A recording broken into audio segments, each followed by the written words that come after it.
Just want to give a shout out to my New York Yankees as they begin their quest for their 28th World Series championship. They start that tonight in the wild card game against the Oakland Athletics. And when you watch your team grind out 162 games and they win 100 of those motherfuckers, only to be second place in your division, that's how good those fucking pesky Boston Red Sox were this year. But you know the battles that we fought through, the injuries, the ups and downs, the ebbs and flows, all to make it to this point, the playoffs. And tonight is a one-game playoff, the wild card. And if we can beat the Athletics, then we can take on those pesky Boston Red Sox that I will admit were better than us this year.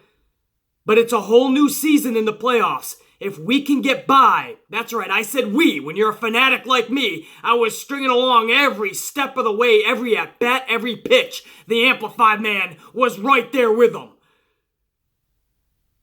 And if we could just get past the Oakland Athletics tonight, then we will take on the Boston Red Sox. And if we can take care of them, we're fastly on our way to becoming the 28-time World Series champions. So all the best to my New York Yankees tonight. They will be inside of Yankee Stadium in the Bronx, New York City. And the Amplified Man will be running the charge down there in the Bronx tonight, I assure you. So big shout out to my Yankees. Big night tonight. Now let's get on to some pro wrestling business. And before I'm even talking SmackDown, let me just go back to Monday Night Raw. And for anybody that honestly thinks I just complain, maybe too much, maybe I'm looking at too many negatives, let me ask you something.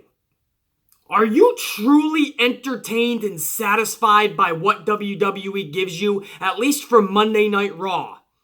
Are you honestly happy and satisfied?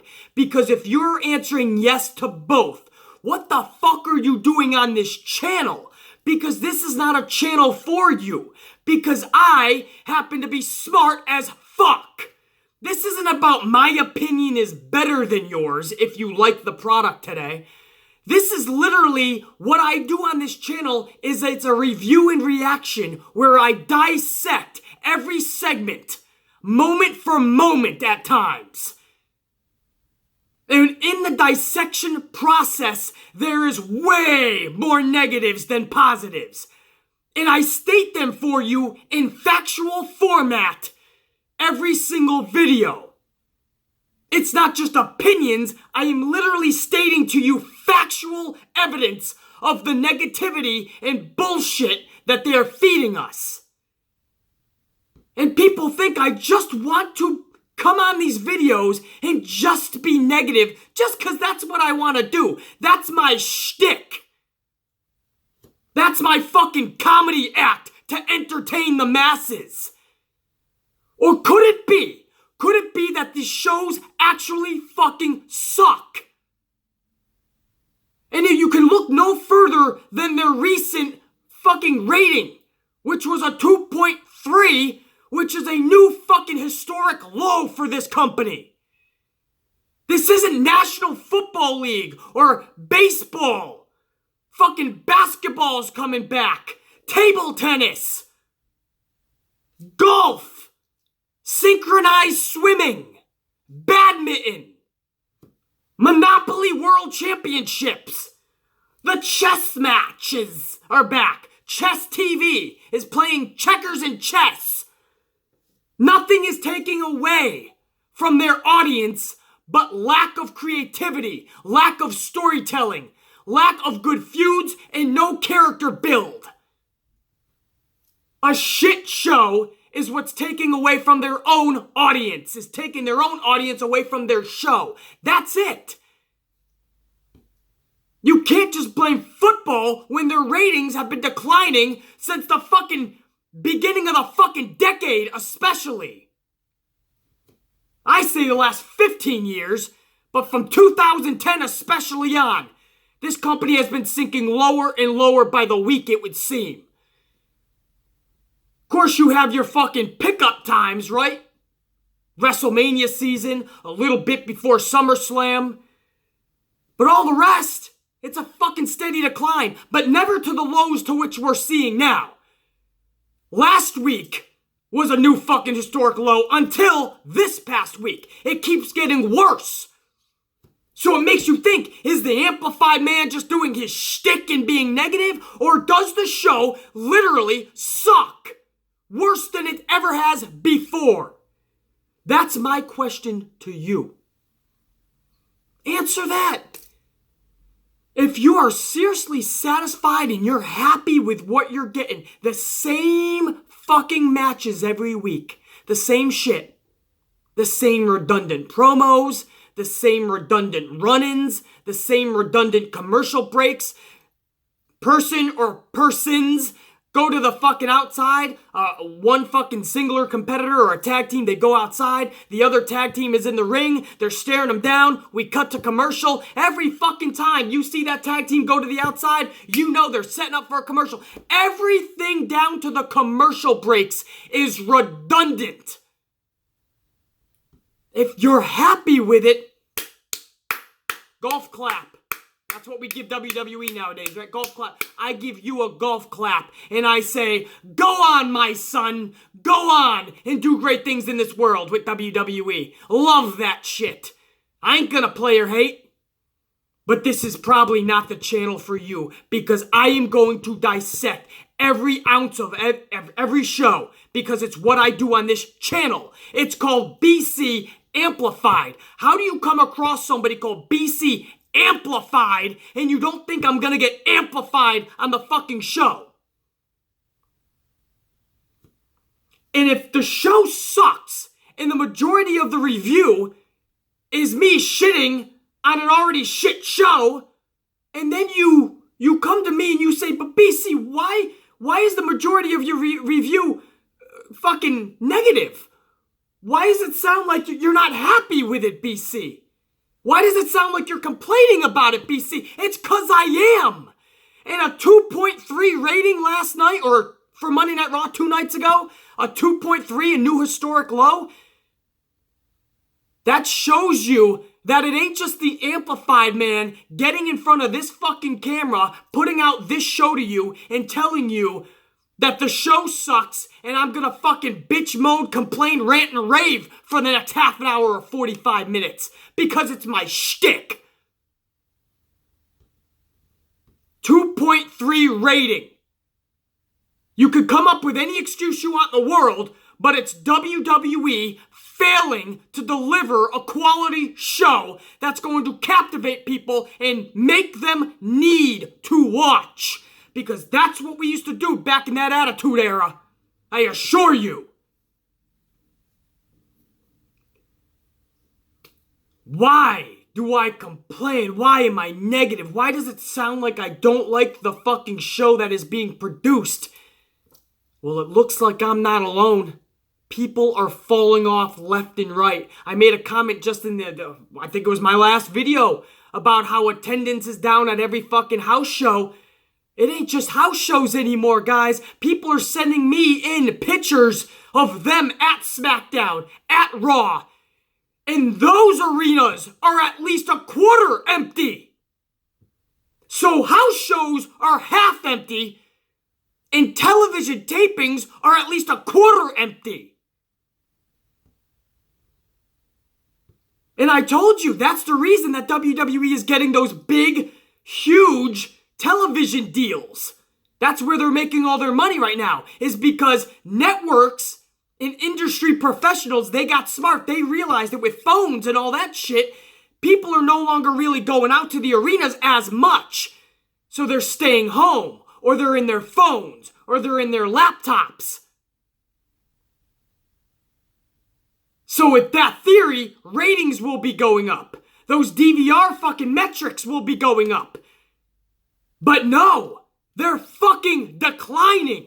So they got the big TV deal because all the networks are thinking, they all got together and they think, okay, in the next 5 to 10 years especially, more and more people will be staying home and this is where it's at. But what happens when this network deal falls flat on its face a failure of epic proportions and the ratings continue to decline, what do you think's going to happen for the next television deal, guys? It's going to be cut in half, if not more. And then WWE is going to be forced to look in the mirror and say, shit, we're hitting rock bottom faster than we ever thought possible, and we got to make changes.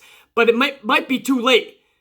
When you usually hit rock bottom, it's usually fucking rock bottom for a reason. It's because you didn't make the necessary changes when you should have, and now you're in a whirl of shit. So they can make all the money now with this huge television deal, but that's because they see the model of people leaving those arenas and staying at home. But what happens when those arenas become empty and your fucking ratings continue to fucking fall flat? It won't be long before the people that WWE depend on to give them all that money realize that this product is sinking faster than the fucking Titanic. And that's the truth. Do you realize how YouTube works and how fucking positive energy works? Do you realize I lose money and I lose viewers when I come out and be negative? When I come out and a show has done horrible and I gotta fucking talk about it? Do you know that positivity is contagious? People generally don't like negativity. They try to stay away from negativity. So, by that fucking format, I would be coming out here and giving you guys positive shit. My videos would be all positive and rainbows and cupcakes, milk and chocolate chip cookies for everyone. But I can't bullshit. It's not who I am. I love this business and this product and this company too fucking much to bullshit. I could probably be making a lot more fucking money and a lot more fucking viewers if I'm positive all the time. But it's not who the fuck I am. So you think I want to come out in these videos and be fucking negative and talk about how horrible a show was when I could be making more money and attracting more fucking viewers and talking positively? You don't think I want to do that? No, I lose money, I probably lose fucking viewers, and I lose any fucking interest for the following shows because the previous shows were that fucking bad. But I ain't gonna bullshit. Actually, somehow I still fucking gain subscribers with these fucking videos, so obviously you guys like what I'm doing and I appreciate that. But generally speaking, psychologically speaking, people like positivity. So I could probably be getting a lot even more. But you guys know from day one, this wasn't about subscribers. This wasn't about the views. This wasn't about how much money I make on this channel. This was about the love for professional wrestling. The love for WWE that I have, the passion, the amplification that I was going to give to this company and to you guys. I was going to say 110% true to who I am for the business, for you guys, but more importantly, for myself. I wanted to get that out of the way, guys, because Raw has been so bad lately that I've been fucking going ballistic every week, and there is a few people going, BC, what the fuck, man? You're so negative, and everything sounds like you just don't like the show. Yeah, what made you think that? The fact that the majority of us don't? If you do, that's great. Then you're capable of being force-fed bullshit. The same shit every week. My question is, how do you like that? How do you sit back and enjoy that? Man, to be as simplistic as you are and do that, that must be a good thing for you, man. You must be able to glide through life, dude. Honestly. Anything in the world could happen around you and you'd be okay with it. Your boss can come to you tomorrow and say, yeah, Doug, we gotta give you a $5 decrease in pay. We know you were making $16, but now you gotta make $11. We're just making some cuts. And we gotta put you down from 5 days a week to 4 days a week. And you'd be like, okay, if that's what you think needs to be done, I'm on board. I like this decision. Cut my pay and cut my day in half. Cut $400 out of my check. I'm okay with that. Mr. Bogstein, thank you. Come back again with more horrible news and I'll fucking take it. I'll take all the shit you give me. Because I'm Doug, the take anything dipshit guy. Come on, man. Standards. You gotta raise your standards. Is it the amplified man is so negative? Or maybe you are too fucking simplistic? Maybe you're too acceptive?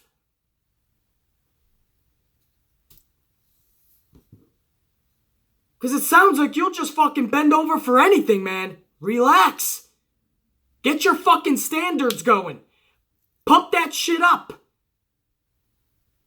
Don't be afraid to speak out. Don't be afraid to stand up. Just because this company is a conglomerate company, you got a voice, make it be heard. But if you're truly entertained by what you're watching, that's cool, man. You're probably not gonna like the Amplified Man's channel, and I'm fine with that. I'm the bad guy anyway. But if you read the comments below, you know my audience is my audience. We are the Amplified unit. We kind of think along the same fucking lines. So, to quote, who is it? Axl fucking Rose? You know who you are, baby? You in the jungle now. You in the jungle when you're on the Amplified channel. Because you're with me and my fucking posse, my boys, my clique, my group, my unit. And we don't accept bullshit. Thank you for allowing me, I don't know how much time that was, 10, 15, maybe 20 minutes, who the fuck knows, but that amount of time, because I wanted to get that out of the way. And for anybody going, BC, you should really put timestamps. I wanted the SmackDown review, BC. No, you listen every fucking minute of the Amplified Man's video, or don't click on the shit. You want a timestamp. You want a timestamp? You go to minute fuck you and fuck off seconds. How's that? That's where you'll find the timestamp for SmackDown. Fuck out of here. But now, because I'm ready to, let's begin the SmackDown review and reaction video. Shall we? Where do you guys want to start off? Oh, by the way, no, we were not going to start off now with the SmackDown review. There's no more Q&A as of now, guys. It is being temporarily and maybe for good suspended. And the reason, I'll be straight up truthful with you guys, it's because it got too big. Or maybe I'm getting bigger, which is great. But what happened is, just like I used to do Sub Monday, so it started as Sub Sunday, Sub Monday, and then Sub Thursday. And what that was I would do a live Q&A, basically. After the video, you guys commented, and I would try to get back to all you guys.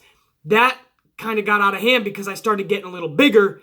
So then we went to a Q&A format where you guys asked me during the week, and then I try to make one video answering as many as I could. But what happened, guys, is not only did that get too big and so many people started asking questions, but then it got to the point where half of the questions were like paragraphs. 2 paragraphs. People were starting to put their life fucking story. They'd ask a question, and then they go off into their own answer. BC, how do you feel about such shots? Because I feel, and then they go into a whole pan, and I'm like, what the fuck? I forgot what the question was. So it got so big, and I know that's not a huge problem. That's a good thing, right? So we have to evolve. So I don't know what I'm going to do next, but I do want to stick with a Thursday type of video because that was my favorite video of the week. But it just, you get to a point, you know, success is cool, man, and I appreciate it. But you get to a point where it balloons to the point where there's no way you can even get to half the questions. And I don't feel right about that, man. People take the time to ask the questions. I want to get to as many as possible. When it gets to the point where I can no longer do that, that sucks, man. So, for now, until I think of something, Q&A is suspended. There'll be no Q&A video tomorrow. By now, you guys probably just clicked on the video and already started asking questions. Well, hopefully you fucking stayed on the video, because anybody who kept that question up, you now have your answer. It'll not be answered because there will be no Q&A. At least for the time being. At least for the near future. Because I have to think of something different. Sorry, guys. Much apologies. You loved it. I know I loved it, especially. So it definitely sucks I got to take it away, but there's no way. There's no other way. I mean, I know people are going to be like, you could do a 2-day thing. Or fucking 2 separate hours, 2 different videos, 3 videos. Guys, you don't know how much work that is, man. I got a fucking life out of here. This isn't my full-time job, fucking YouTube, guys. I got 5 different ways of income. I'm out in the fucking world 13, 14 hours out of the fucking day, at least, when I'm not doing paperwork here, when I'm not getting 2 or 3 hours of sleep. So that sucks, but I did want to make that announcement. I'll make that announcement again tomorrow for anybody who didn't catch this video. So you guys might hear that announcement the next few days. Now let's get the SmackDown review reaction, alright? The timestamp is over. Fucking minute fuck off and fuck you seconds or whatever the fuck I said. Here's the timestamp. SmackDown's review and reaction. Flat show. Nothing epic, but it wasn't bad. This was a go-home show, and it didn't feel like it. But at least it was decent, and for a show that has been giving us some epic shit the past several weeks, if not epic, really good at least, especially what Monday Night Raw was giving us, I'll definitely take what SmackDown has been giving us the last 3 or 4 weeks. Last night, yesterday on the Raw review reaction video, I told you guys, even if it's a bad show, I might give them a mulligan. The good news is, they didn't even put on a bad show. It wasn't good, but it wasn't bad. It was a decent show. I'll shut the fuck up about the overall fucking vibe of the show, and I'll just get right into the show itself. The opening to this show, guys, it felt flat to me because it kills the crowd. Paige is in the middle of the ring cutting a promo about how what Samoa Joe did last week on SmackDown was one of the most dastardly things she's ever seen. Going to AJ Styles' house, but he never really entered the house. I mean, we've seen Randy Orton and Triple H involved in more chaotic shit than that. Nobody got fired. We saw Steve Austin enter Brian Pillman's house. Brian Pillman had a fucking gun. Nobody fucking got fired. Samoa Joe just rings the doorbell and Paige was about to fire him. So Paige goes on for 3 or 4 minutes. Then Paige says, I ultimately didn't because AJ Styles was my next phone call. And he said, no, I want to take him on at Super Showdown. So Paige said, here's AJ Styles' message that he has for Samoa Joe. And AJ Styles just went on a 5-minute promo to inside of his house to Samoa Joe and how he feels he needs to be at home before he flies out to Australia for Super Showdown. And that he's going to bury Samoa Joe alive and this, that, and the other thing. And I'm thinking, okay, while this is nice and personal for your storyline, you're killing the crowd. This is the first segment of SmackDown. The crowd is supposed to be energized, and AJ Styles is inside of his house talking about how he's apologizing that he can't be live there, but he feels he needs to be at home, and then he cuts a 5-minute promo, a somber personal promo to Samoa Joe. Again, it's good for the storyline, personally speaking, between Joe and Styles, but what is that doing for the crowd? What is that doing for SmackDown? Absolutely zero. That crowd was dead as fuck when AJ Styles ended that promo. And that's how you kicked off SmackDown. You honestly thought Joe was going to wind up there later in the night and AJ Styles was making pretend he was at home. That was filmed earlier in the week.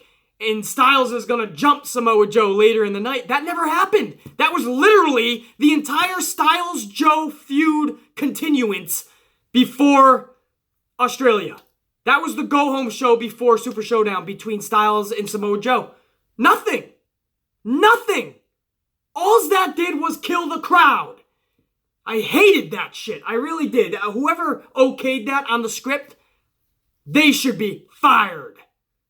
Then again, it was probably McMahon who gave the fucking final okay on that, so don't see him firing himself, although sometimes that would be a fucking pleasantry for all of us.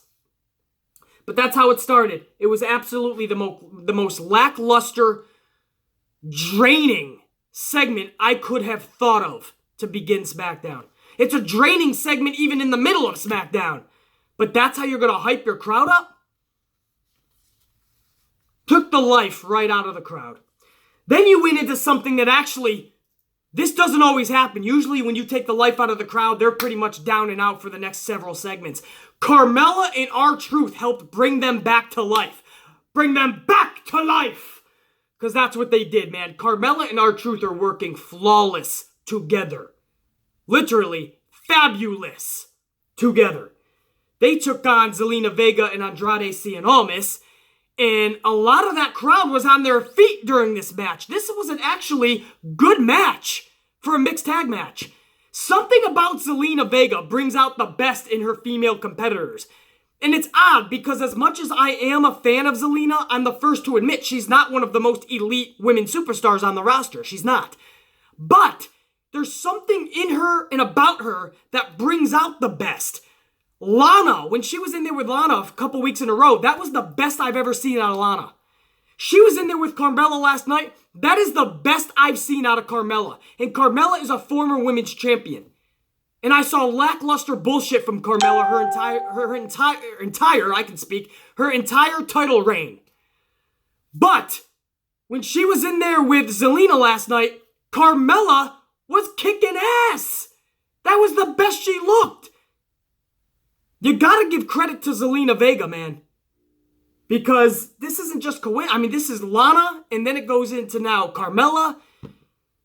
Superstars that we don't think of epic, actual wrestling skilled superstars. They're looking pretty good when in there with Zelina.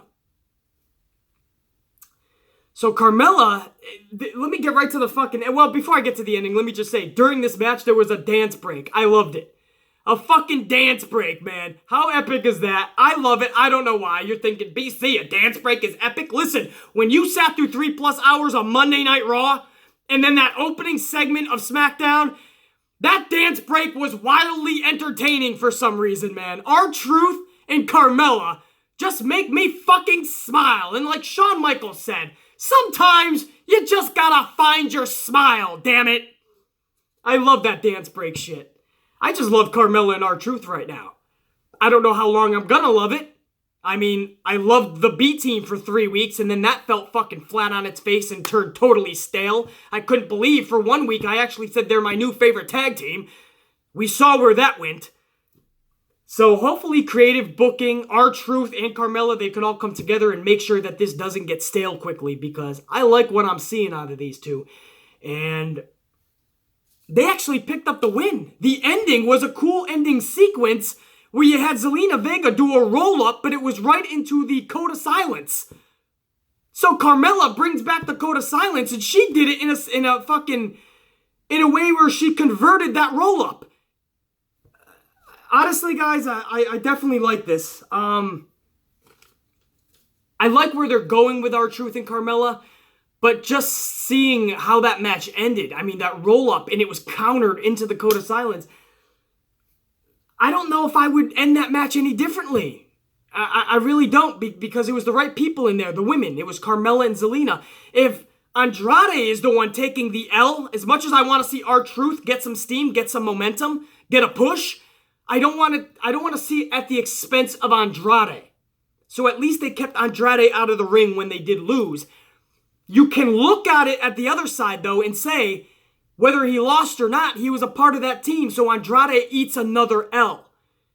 And it just seems like Andrade Cien Almas is always out there taking L's.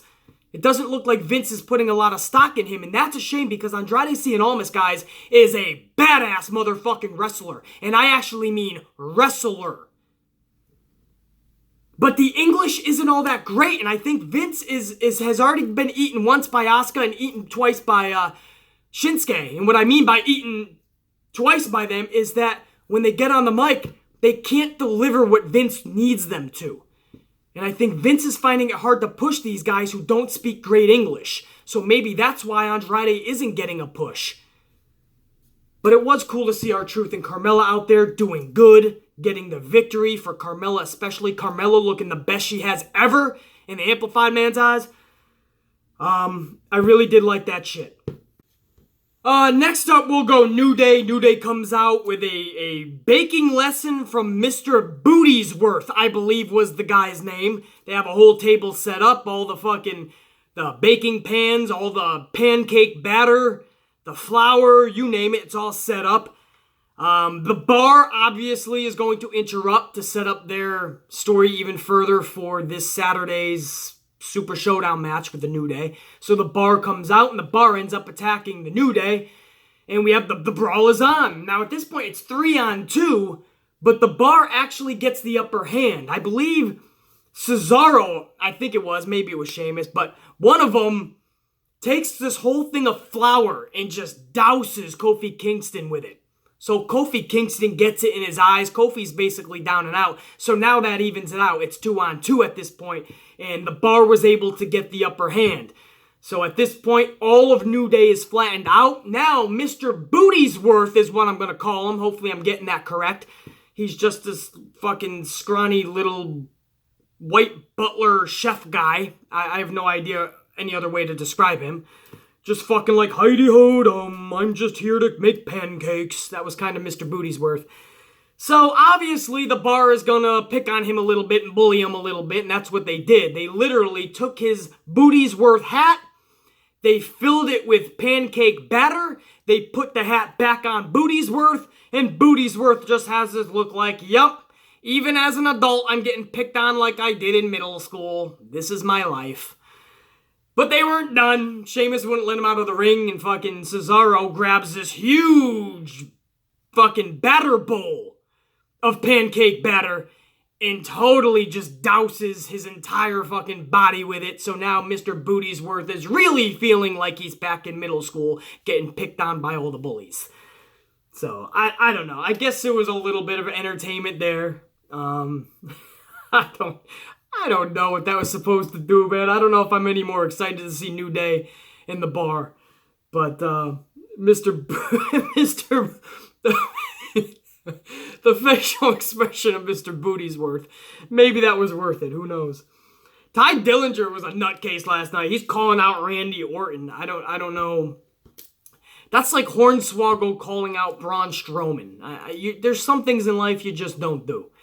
So Ty Dillinger is all of a sudden he's got some fucking gusto and he's calling out Randy Orton. So he gets his wish. Paige says, "All right, get in there and fucking take on Randy Orton if that's what you really want." Randy Orton comes down. I don't think this was ever really a match. Before this match got started, they just started brawling. We've seen the best out of Ty Dillinger that I've ever seen on the main roster. Dillinger brought some spunk to him last night, was taking it to Randy Orton, but only for a limited time. After a short amount of time, Randy Orton obviously got the upper hand. DDT from the fucking barricade. So Dillinger's feet were up on the barricade and he just got DDT'd. I think at one point Randy Orton was going to grab the steel steps and put it into the dome piece of Dillinger, but instead he decided to remove the padding between the turnbuckle and the actual ring post. And he puts Ty Dillinger's finger through that area and he just starts bending it through that like steel wiring, man. And it looked pretty realistic the way Orton was doing it. The illusion was real and it made it believable to the point where I literally had to cringe. Maybe not as bad as the whole Jeff Hardy earlobe shit, especially the fucking big nail through it.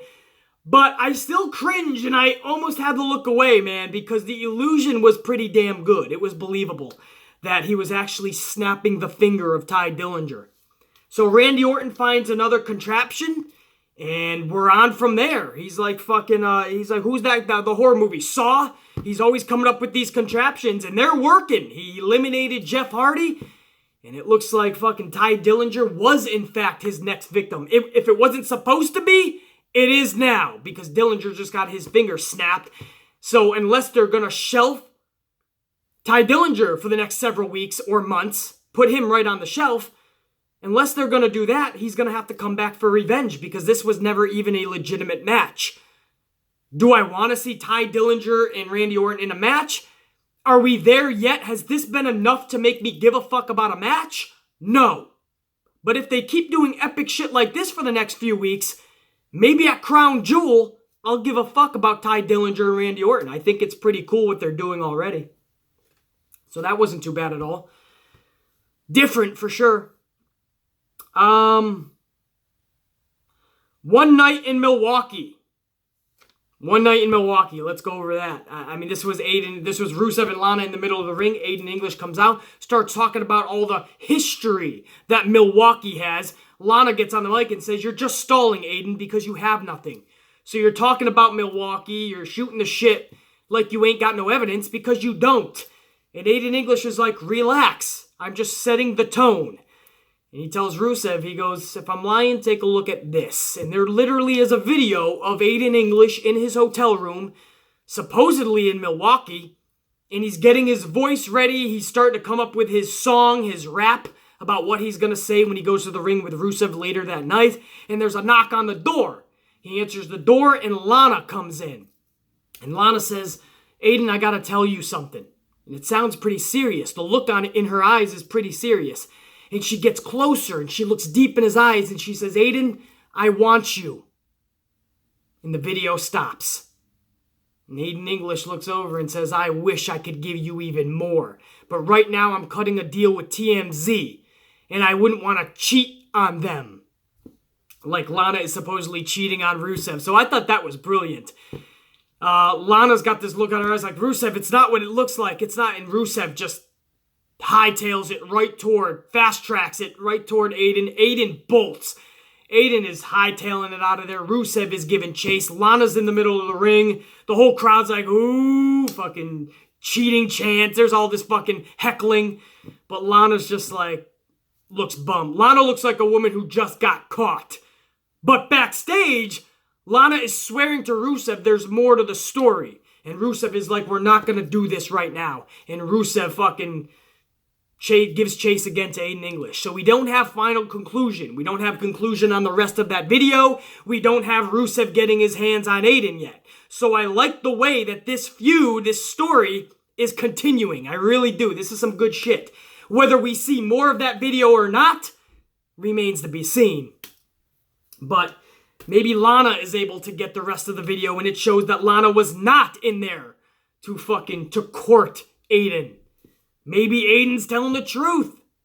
And this drives a wedge between Rusev and Lana. We'll see, man. I would hate that. I like Lana and Rusev together. I'm a fan of old school Rusev. You guys know that. I loved old school heel Rusev. I thought that could have worked if they gave him the time and the momentum and the push at the right time. And there were several times they could have. Remember when he was in there with The Rock? That was the hottest Rusev could have been. Then they pulled him right back. But I love Rusev Crush. I used to love that gimmick, man. We'll see where they go. I'm liking that as well. The bullshit of the night was Shelton Benjamin defeating Daniel Bryan. On what planet? I don't give a fuck how good Shelton Benjamin used to be. He's not beating Daniel Bryan today. And last night, he did. The Miz, there was slight interference from The Miz. The Miz was on commentary being The Miz, which is always awesome and always good to hear The Miz. So he was on his A game. But I don't feel it was enough to have Daniel Bryan lose against Shelton Benjamin. Pay Dirt was hit and Daniel Bryan lost flat on his back. That's not the big story though. For me, the big story was when Daniel Bryan went to do a flying headbutt from the top rope and Shelton Benjamin was supposed to go the other way. He went the other way where Daniel Bryan was flying into. And Daniel Bryan literally clonked his head into Shelton's. You could tell Shelton Benjamin had his dome piece was rocked a little bit. The referee had to attend to him. Daniel Bryan looked like he was rocked a little better. But for a moment, I thought, fuck. With a guy who's had several concussions, one more puts him out of the WWE for good. You know it. Probably out of pro wrestling. That was a scary fucking sight to actually witness when you're talking about who it was. I did not want to see that. But again, after that, he ends up losing the match too, which I also didn't want to see. And then Miz jumps in, and Miz just starts beating the shit out of Daniel Bryan. Randy Orton-esque. Takes him to the outside, starts beating him up over the broadcast table, takes him back inside, skull-crushing finale. Daniel Bryan not just loses the match, Daniel Bryan gets beat the fuck out of after the match by The Miz. So that sets up their Miz-Daniel Bryan match for Saturday. I fully expect Daniel Bryan to win this match because he lost it at Hell in a Cell, or SummerSlam he lost against The Miz one-on-one. Hell in a Cell, he lost in a mixed tag match with their wives. I think Daniel Bryan is due a victory over The Miz now. That doesn't mean they have to end the feud necessarily, because I'm enjoying it still. But I think Daniel Bryan has to pick up a victory, especially after losing against Shelton fucking Benjamin. That didn't sit right at all. Naomi didn't have a match. She didn't cut like a wrestling promo per se. But Naomi had a task last night. She had to go out there and hype up the Susan G. Komen propaganda that they're trying to push out to everybody. And again, great cause. I just think there's better organizations that don't take most of the money. But whatever. Beggars can't be choosers. At least WWE is helping in this area that needs the help. And they chose Naomi to go out there and cut the promo, and Naomi nailed it. Much props to Naomi, man. She didn't stutter on one word. She was hitting every bullet point. She looked comfortable, remembered everybody's name. Naomi rocked that promo, man. Good for Naomi. I just have to give props, that's all. This has nothing to do with the overall show. I just wanted to give props to Naomi because she looked fucking awesome in that ring cutting that promo. Because usually those segments are cringeworthy. Nobody looks comfortable. Nobody looks like they know what they're doing. It's not produced well. But Naomi went out there and actually made that segment pretty damn good. So I want to give props. Now her tag team partner, which I can't stand, Ember Moon and Nia Jax. Sasha put her with Bayley. Put Asuka and Naomi together. Everybody's a fucking tag team lately. I can't stand that. But Asuka is in there with Peyton Royce having a fucking nearly 10-minute match for some reason. Why Peyton Royce is taking Asuka to the limit, I have no clue. Asuka ends up picking up the victory, obviously, but she looks like she just went to a war with somebody who could kick her ass. I don't understand that at all. Asuka beats Peyton Royce, and that was your main event. Because the actual ending of the show was just a Becky Lynch promo. Interview segment. Not even interview, no, just a promo segment. So the main event wrestling match was Asuka versus Peyton Royce. So that pretty much gives you the overall tone of the show. That's what I mean when I say it definitely wasn't a good show. But it wasn't fucking bad. Like I said, we ended with Becky Lynch. Now, Becky Lynch goes out there and she's giving another hot as hell promo. And it all makes sense. Because we were all kind of puzzled why she wasn't even on that Super Showdown poster. The marketing and promotional poster. You still had Charlotte on there. You still had, I think Alexa Bliss was on there. She's not even the fucking champion anymore. But there's no Becky Lynch, your SmackDown Women's Champion. So she literally came out and she said, I'm still not on any promotional. I'm still not on the marketing. I'm still not on your cups, your magazines. I'm not on the promotional posters. So she said, I got a surprise. I made my own fucking poster. She didn't say fucking because it's a PG show, but the Amplified show is not. So I'm saying fucking. I have my own fucking poster. And she says, drum roll, please, for the champ. There's a drum roll. She takes off this black fucking covering. And it's a poster of wherever they're going to be performing down over there in Australia, that huge fucking stadium. And it's Becky Lynch, a huge Becky Lynch holding up the championship strap with her foot on top of Charlotte. So it was a badass poster. That would captivate me to buying the fucking DVD or whatever the fuck. I'd buy it with Becky Lynch looking badass like that. But this pissed off Charlotte. So Charlotte comes down to a course of boos. At first, Becky Lynch gets the upper hand, but it's Charlotte who spears the shit out of Becky Lynch. Becky Lynch is down and out. Charlotte gets on her, starts wailing away. Boos all over the place. Charlotte gets up with everybody booing her, and she lets out a woo! And this was heel Charlotte. This was the look like she didn't give a fuck about the boos. This is what I've said from day one. Charlotte is a natural-born heel. She just is. She works better that way, she looks more comfortable that way, and she's just better that way. So the story is telling itself. You don't gotta make Becky the face per se. We already know she is because she's getting all the cheers. But you ain't gotta make it look that way. You can still keep her with that edge, but it's clear you have to make Charlotte the heel. Because that's who everybody wants to boo. She looked great last night. Charlotte looked great last night. That was Charlotte of old. The face Charlotte is a shell of who Charlotte really is in that ring. But when she's a heel And when she's not giving a fuck about those boos and she's giving out a huge fucking woo after just kicking some ass, that's Charlotte at her fucking best. Fade to black. SmackDown goes off the air. So it's clear that Vince is still really pushing the women right now to set up Evolution. So he's ending the show on SmackDown with the women. I thought that the whole half an hour of SmackDown, the last half an hour was basically the women, guys. It was all dedicated to women. It started with Susan G. Komen and Naomi doing that segment. It led into Asuka and Peyton Royce, which was your wrestling main event. And then it led into your ending segment, which was Becky Lynch and Charlotte. So the whole last half an hour of your 2-hour show was dedicated to the women.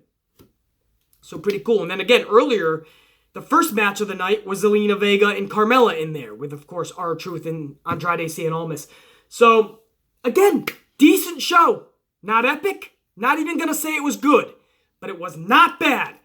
And I was telling you guys on Monday Night Raw's review and reaction, if it is a bad show, I'm going to be okay with it. Because they've been producing good shows. So I'll throw it a mulligan. Nope. They said, fuck that. At this point, SmackDown is incapable of putting on a bad show, it looks like. And that's really cool. That's what I want to see. It was a decent show, and I think, honestly, after we get Super Showdown out of the way, I think Tuesday you could see another Dynamite show from SmackDown again this Tuesday. Because they're rolling on all cylinders. So I'm going to shut up, guys. I know this was a little bit longer than Monday Night Raw's review reaction. I know you guys are probably okay with that. So I will not apologize then. I'll take that back. I'll see you guys hopefully tomorrow or Friday with another video. Even though Q&A is no more. There's no more Q&A. I do want to still put out a video or something like it. I'm playing with a lot of different ideas, guys. I might put together something like an hour-long video of all the hot news stories of the week and then give my take on it. Almost like it is a Q&A, but not from specific people and specific questions, but taking the hottest news stories and talking about them more in depth. Something like that, maybe, and give you guys a whole hour long every week. But I do want to do something cool, man. So hopefully within the next 48 hours, I'll pump out another video for you guys. So definitely check the channel. You should be subscribed anyway. You should have already smashed the notification bell. But if you haven't, do it now. Subscribe, smash. Subscribe, smash. Show the love.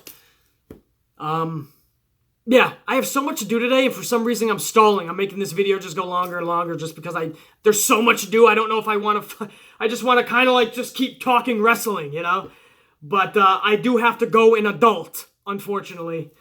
So we're going to double fist and kick a lot of ass today, guys. Double fist. What are we double fisting? Those mocha lattes? No. We're going to switch it up today. We're going to do one vanilla latte and one hazelnut latte, man. We're going to switch it. I know. I'm switching it up today. So we're going to double up in that format, and then we're going to kick a lot of ass. Or we're going to kick a lot of ass, then double fist those coffees, then kick more ass. All right, just repeat the process of 1 and 2. Repeat. 1 will be... I'm going to shut up. Much love and respect. Check you later. I can keep going, man.